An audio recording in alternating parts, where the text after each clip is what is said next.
তো ঈমানদার যে ব্যক্তি তার ঈমান আনার পর কালিমা শাহাদা আশহাদু আল্লা ইলাহা ইল্লাল্লাহু ওয়া আশহাদু আন্না মুহাম্মাদান আবদুহু ওয়া রাসূলুহু, এই কালিমা পড়ার পরে সবচাইতে গুরুত্বপূর্ণ বিষয় মুমিনের জন্য কি?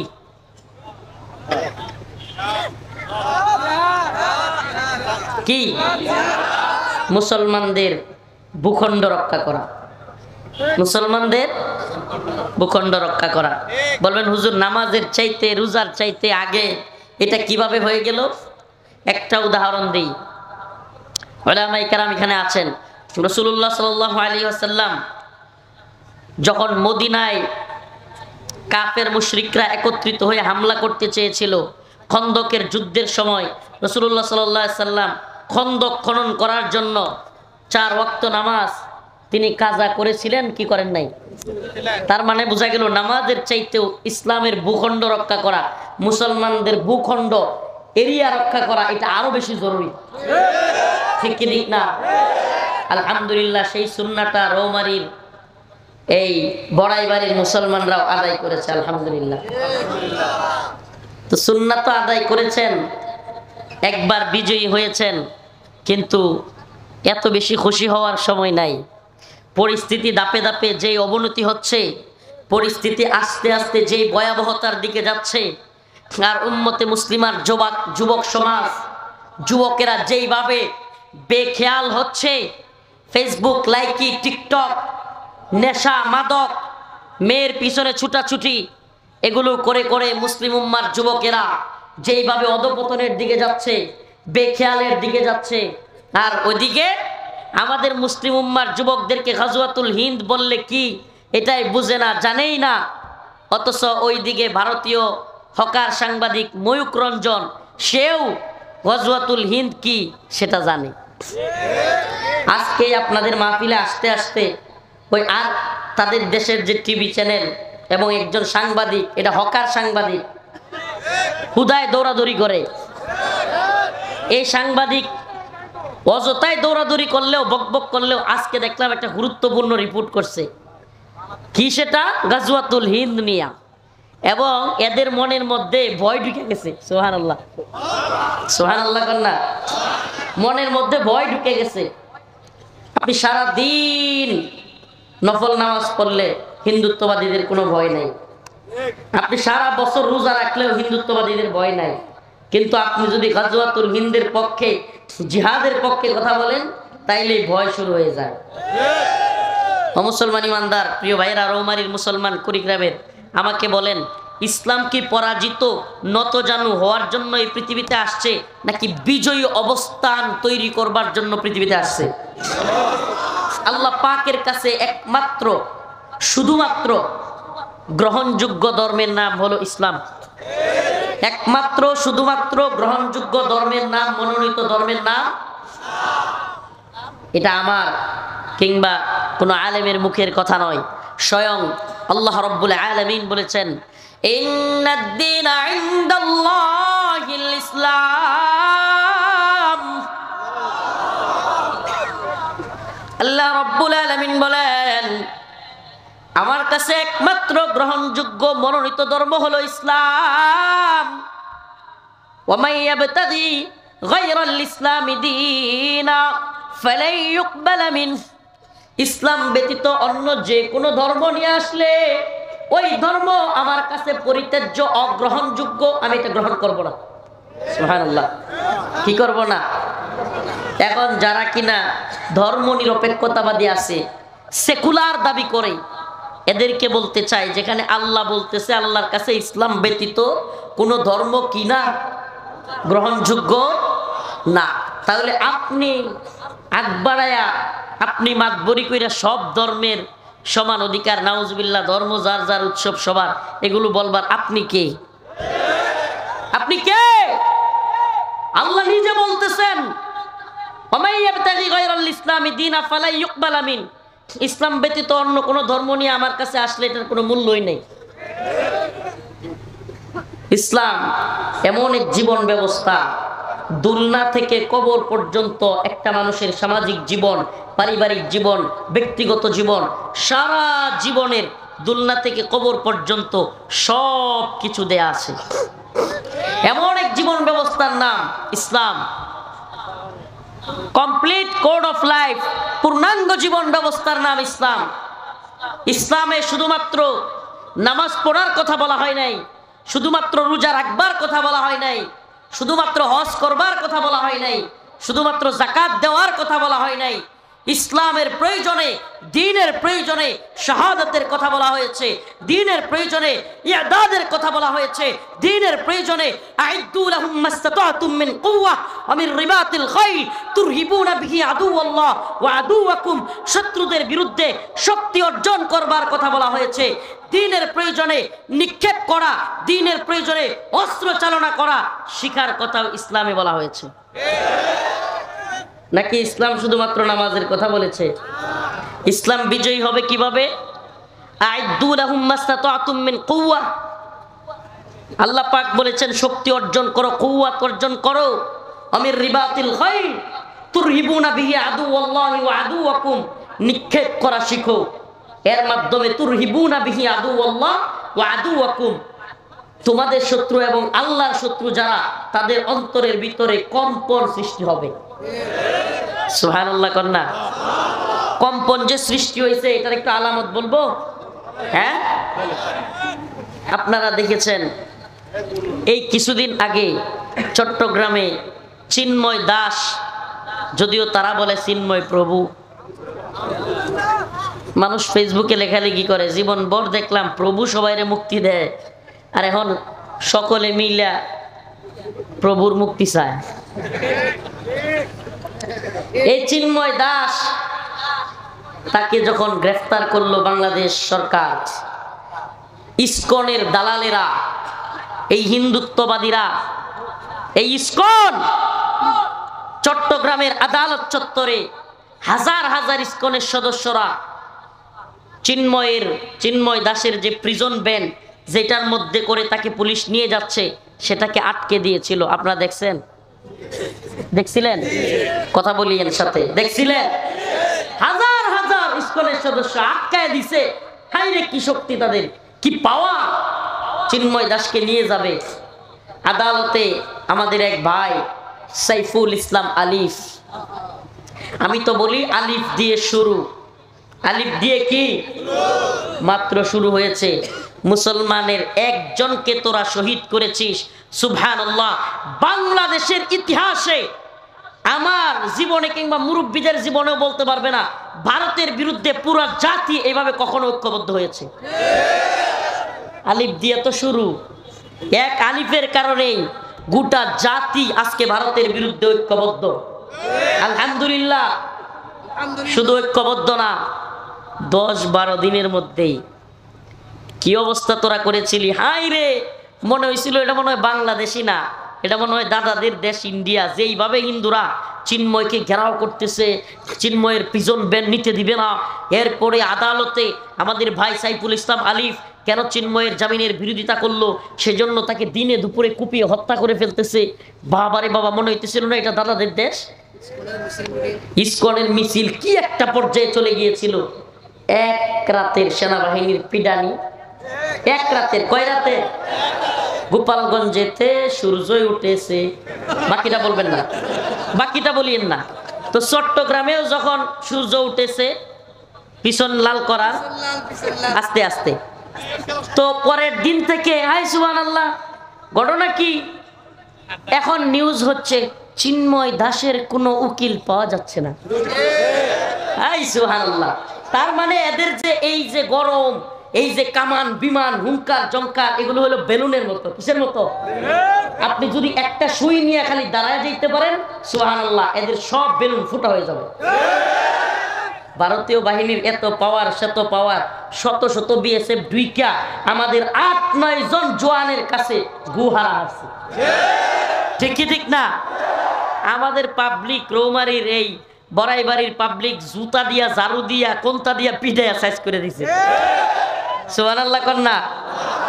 তার মানে মুসলমান খেপে গেলে, মুসলমান ও ইমানদার, আমার রাসূল বলেছেন আমার উম্মতে মুসলিমার 12,000 যদি মরতে মুজাহিদ থাকে, কয় হাজার? 12 কোটির দরকার নাই, 12 লক্ষের দরকার নাই, 12,000 যদি আমার উম্মতে মুসলিমার মর্দে মুজাহিদ দাঁড়ায়া যায়, রাসূলুল্লাহ সাল্লাল্লাহু আলাইহি সাল্লাম বলেছেন পৃথিবীর কোন সুপার পাওয়ার নাই ওই 12,000 মর্দে মুজাহিদকে পরাজিত করে। সুবহানাল্লাহ বলেন না? আমরা এটাই দেখতেছি।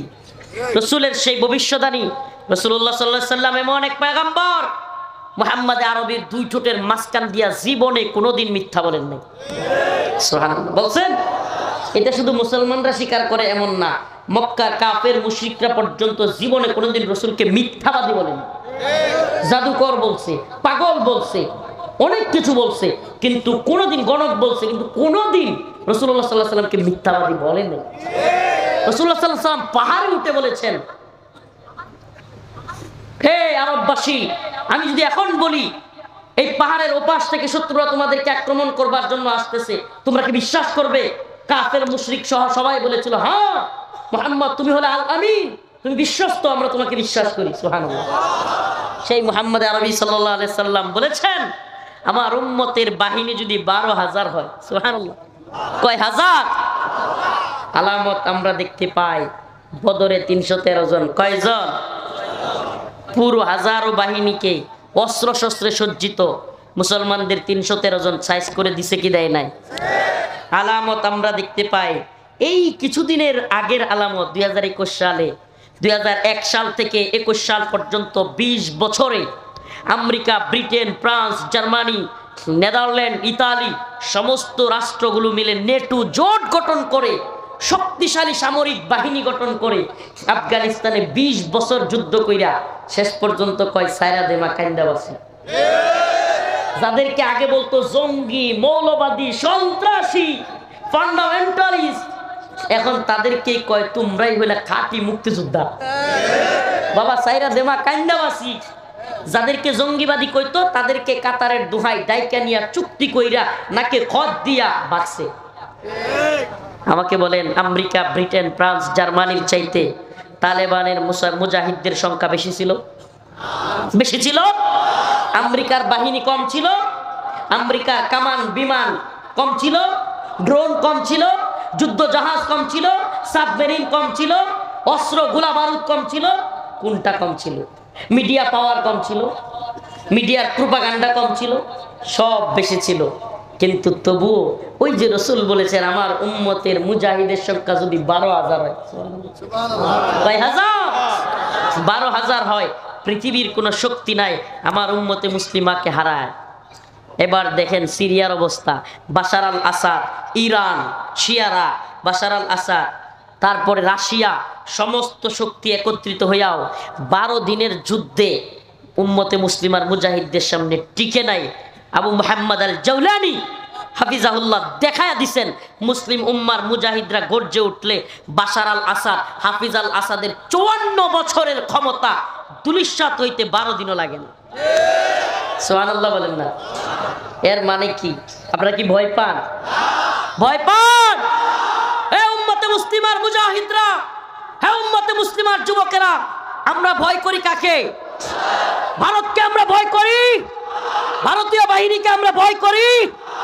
আমরা গজওয়াতুল হিন্দের সৈনিক হতে প্রস্তুত আছি তো ইনশাআল্লাহ? আল্লাহ পাক বলেছেন কুতিবা আলাইকুমুল কিতাল ওয়া হুয়া কুরহুল লাকুম। এটা আমার মুখের কথা নয়, স্বয়ং রব্বুল আলামিন বলেন তোমাদের উপর যুদ্ধকে ফরজ করা হয়েছে।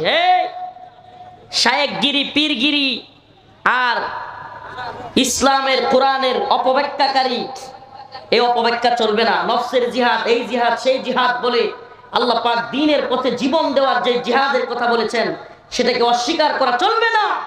আল্লাহ পাক সরাসরি বলেছেন কুতিবা আলাইকুমুল কিতাল। কিতাল জিহাদ শব্দ ইউজই করেন নাই, ব্যবহার করেন নাই। কেন? কারণ আল্লাহ পাক জানতেন শেষ জামানায় কিছু মুনাফিক তৈরি হবে যারা জিহাদের অপব্যাখ্যা করবে। জিহাদের কি করবে? আল্লাহ পাক বলেছেন কুতিবা আলাইকুমুল কিতাল ওয়া হুয়া কুরহুল লাকুম। আমাকে বলেন আল্লাহ পাক বলেছেন তোমাদের উপর যুদ্ধকে ইসলামের জন্য, দ্বীনের জন্য প্রয়োজন হলে যুদ্ধকে কি করা হয়েছে? ফরজ করা হয়েছে। ওয়া হুয়া কুরহুল লাকুম, যদিও তোমরা তা অপছন্দ করো।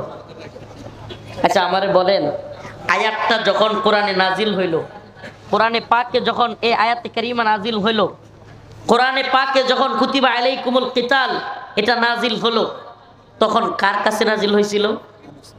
রাসূলুল্লাহ সাল্লাল্লাহু আলাইহি সাল্লামের কাছে। উনি কি জিহাদও পছন্দ করতেন? কিতালও পছন্দ করতেন? সাহাবায়ে কেরাম তখন রাসূলের সাথী কারা ছিলেন? আমাকে বলেন। কোরআনে কারীমে আল্লাহ বলছেন কুতিবা আলাইকুমুল কিতাল হুয়া কুরহুল লাকুম। যদিও তোমাদের উপর জিহাদ ফরজ করা হয়েছে, কিতাল যুদ্ধকে ফরজ করা হয়েছে, কিন্তু তোমরা অপছন্দ করো। আমাকে বলেন সাহাবায়ে কেরাম জিহাদ অপছন্দ করতো? একটা ছোট্ট ঘটনা বলবো। সাহাবায়ে কেরাম যুদ্ধকে কত ভালোবাসতো, দ্বীনের জন্য শহীদ হওয়াকে কত ভালোবাসতো, এটা একটা ছোট্ট ঘটনা দিয়ে বুঝাই দেই। আল্লাহর রাসূল সাল্লাল্লাহু আলাইহি ওয়াসাল্লাম মসজিদে নববীর পাশ দিয়া যাইতেন, আর দেখতেন কালো করে একজন সব সময় ধুলাবালির মধ্যে পড়ে থাকতেন, ভালো মতো জামা কাপড় নাই, সুন্দর চেহারা নাই, কোনো কিছু নাই, কিন্তু পড়ে থাকতেন। রাসূলুল্লাহ সাল্লাল্লাহু আলাইহি সাল্লাম তার পাশ দিয়ে যাওয়ার সময় বলতেন, জুলাইবি তুমি কি বিয়েটা করবে না? আল্লাহর রাসূলের সেই সাহাবীর নাম কি? হযরত জুলাইবিবের ইতিহাস আজকেও বলে না, হযরত জুলাইবিবের নামে কেউ নাম রাখে না। অথচ আমার কাছে কেউ আসলে ছেলের নাম রাখার জন্য, ছেলে হইলে আমি বলি ছেলেটার নাম রাখেন জুলাইবিব। কেন জুলাইবিব? আজকে আপনারা একটু হযরত জুলাইবিবের ইতিহাস একটু পড়েন, হযরত জুলাইবিব রাদিয়াল্লাহু আনহুর ঘটনাটা একটু জেনে যান। ও উম্মতে মুসলিমার যুবকেরা, তাহলে হযরত জুলাইবিবের মতো হওয়ার তামান্না জাগবে, আশা জাগবে।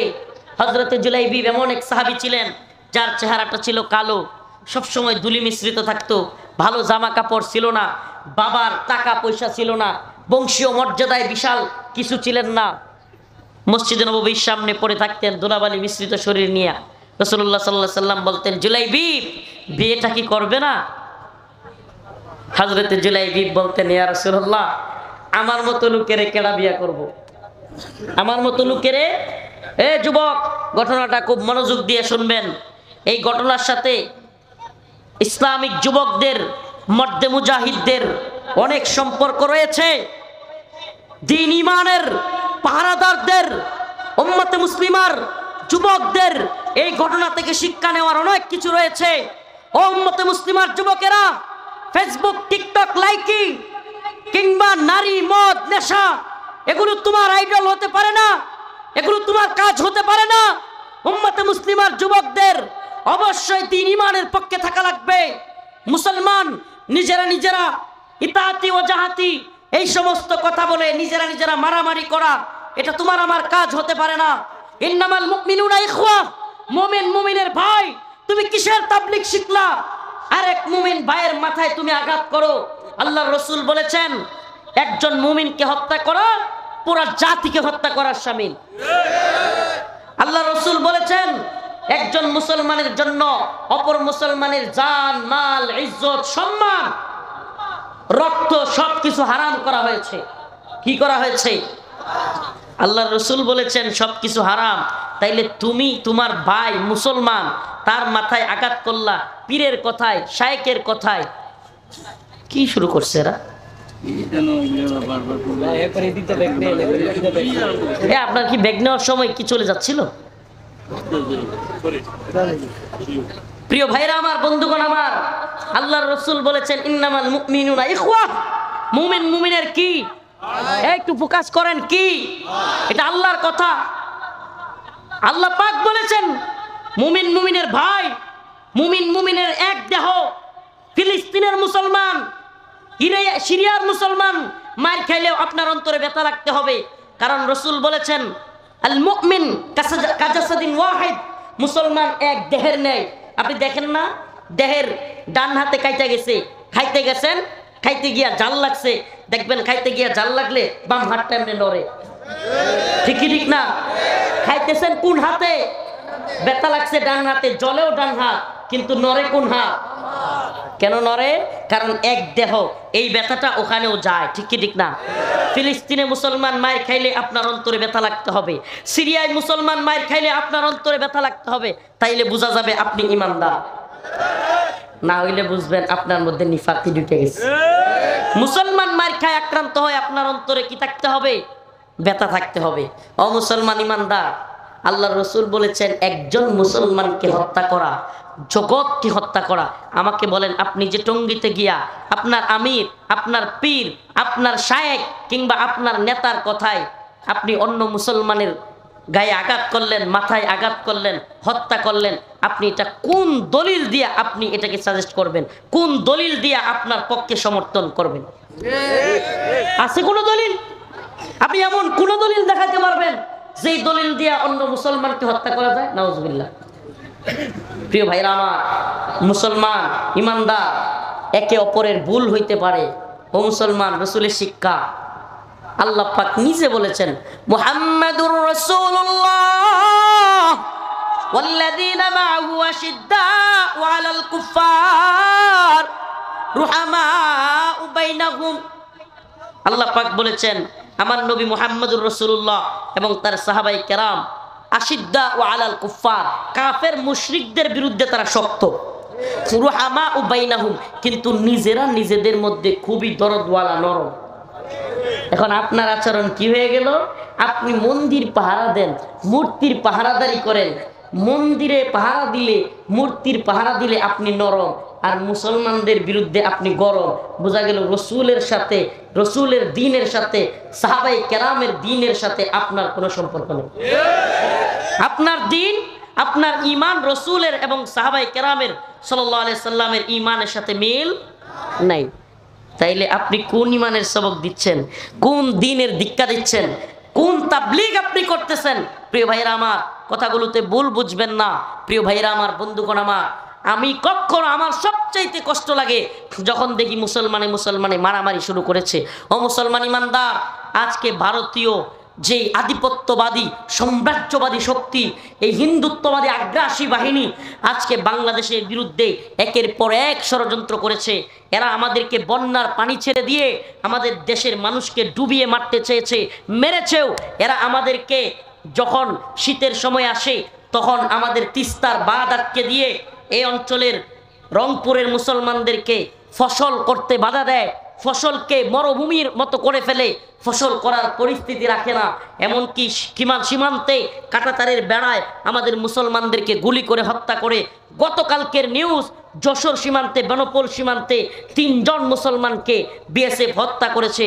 ও মুসলমান ইমানদার, এই যখন অবস্থা, এরা একের পর হুমকি দিচ্ছে, ধমকি দিচ্ছে, মানুষকে আঘাত করতেছে, মেরে ফেলতেছে। একবার বলতেছে রংপুর দখল করবে, আরেকবার বলতেছে চট্টগ্রাম দখল করবে, আরেকবার বলতেছে আমাদের নেত্রকোনা দখল করবে।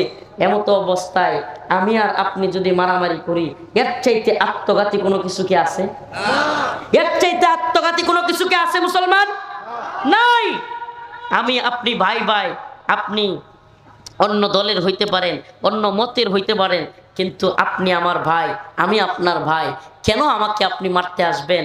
ও মুসলমান ইমানদার প্রিয় ভাইরা, ভারতীয় ষড়যন্ত্র বুঝবার একটু চেষ্টা করেন, ভারতীয় আগ্রাসন একটু বুঝবার চেষ্টা করেন, উম্মতের দায়রা কি বলতেছে সেটা বুঝবার চেষ্টা করেন।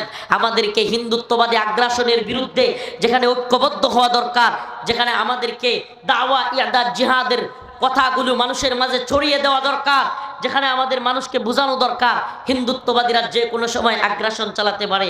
আপনারা শুনলে অবাক হবেন, সেই যে আপনাদের এলাকায় কত সালে জানি, এটা 2001 সালে 18 এপ্রিল এই রৌমারী সীমান্তে, 12 গ্রাম না, বড়াইবাড়ি, এই বড়াইবাড়ি সীমান্তে যে হত্যাকাণ্ড হয়েছিল, সেই 2001 সাল থেকে প্ল্যান করে ভারতীয় গোয়েন্দা সংস্থা র কিভাবে তৎকালীন বিডিআরের যারা নেতৃত্বে ছিল, সেনাবাহিনীর যারা নেতৃত্বে ছিল, তাদেরকে কিভাবে মেরে ফেলা যায় সেই নীল নকশা করে, 8 বছরের নীল নকশা, সেনাবাহিনীকে হত্যা করা, বিডিআরের তৎকালীন নেতৃত্বস্থানীয় সদস্যদেরকে হত্যা করবার মিশন।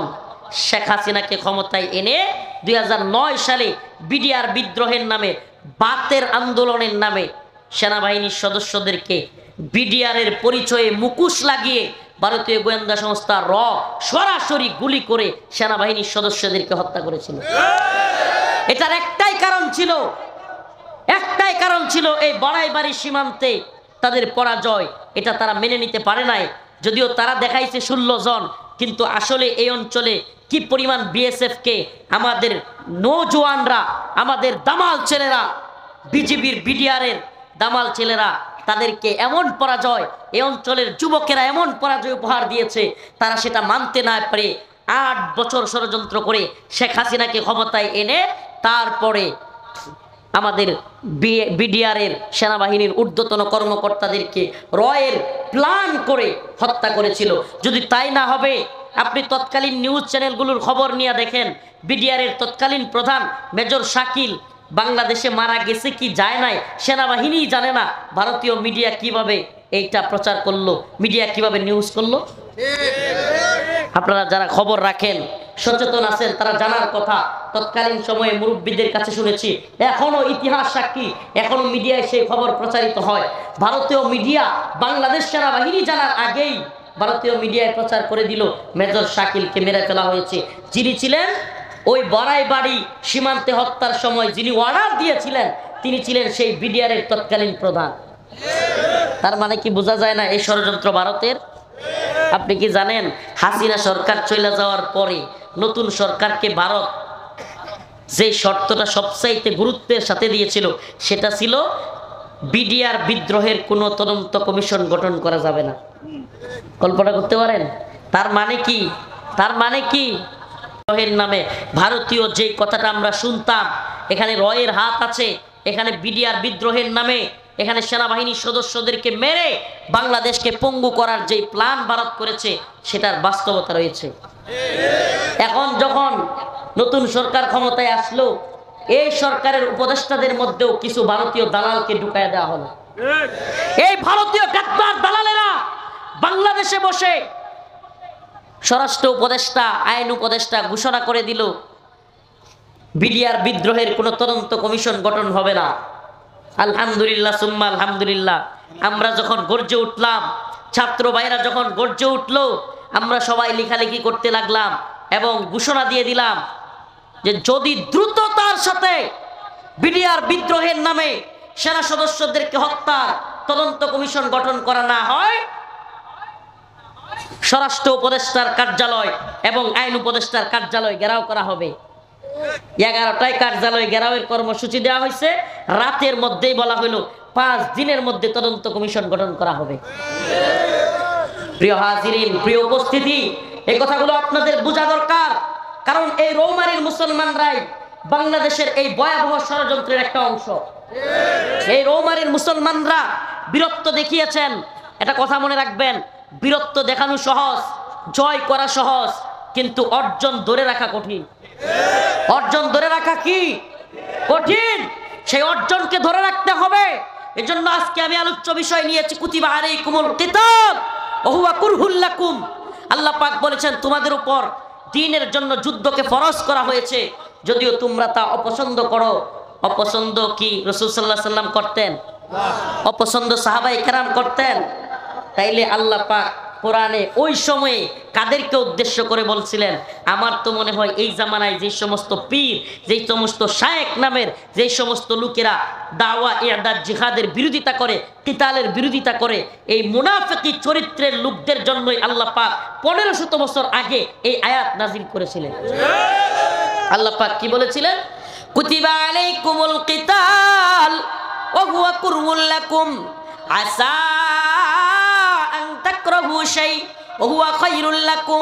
আল্লাহ পাক তোমাদের উপর যুদ্ধকে ফরজ করেছেন, যদিও তোমরা তাও পছন্দ করো। আসা আন তাকরাহু শাই ওয়া হুয়া খায়রুল লাকুম। আল্লাহ বলেন তোমরা এমন অসংখ্য বিষয় অপছন্দ করো, কিন্তু তার মধ্যে খায়রুল লাকুম তোমাদের জন্য কল্যাণ রয়েছে। সুবহানাল্লাহ। আমরা অপছন্দ করলেও কি রয়েছে?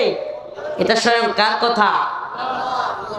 আসা আন তুহিব্বু শাই। আবার এমন অনেক জিনিস রয়েছে যা তোমরা খুব ভালোবাসো, কি করো? ওহুয়া শাররুল লাকুম, কিন্তু তার মধ্যে অকল্যাণ রয়েছে, কল্যাণ নাই। সুবহানাল্লাহ। কল্যাণ অকল্যাণের মালিক কে? ইজ্জত সম্মানের মালিক কে? ওয়া তুইজ্জু মান তাশা ওয়া তুযিল্লু মান তাশা বিয়াদিকাল খায়র ইন্নাকা আলা কুল্লি শাইইন কাদির। আল্লাহ বলেন ইজ্জতের মালিক আমি, সম্মানের মালিক আমি, কল্যাণের মালিকও আমি। সুবহানাল্লাহ। কল্যাণের মালিক কে? সমস্ত কল্যাণের মালিক কে?